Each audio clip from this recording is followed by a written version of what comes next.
Mana shu uslub bilan qarzdorga mashina berishar ekan. Bittasi beradi, shu sistema bilan 100% dan ko'proq qilib, muddat kelib to'lamay qolgan payti ikkinchisi boradi, mashinamni oldi taklif qiladi.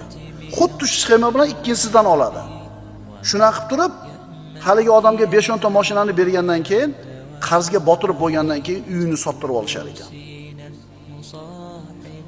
Odamni tan qoldiradigan narsa, lol qoldiradigan narsa qarzni olayotgan ham bu uslub bilan. Shu uslub bilan qarzni berayotgan ham hammasi namozxon. Hammasi birodarlar, hammasini soqoli bor, hammasi namoz o'qiydi. Tuppa-tuzuk odamlarda mana shu ishlarga aralashib qolganini eshityapmiz. Nima desa katta foyda turibdi-da. Nariga qarzga botgan odam qarzini uzaman deb 10,5 mingga olgan mashinasini 8 mingga o'tkazadi, yana 2 ming qarz yelkasiga ilinadi.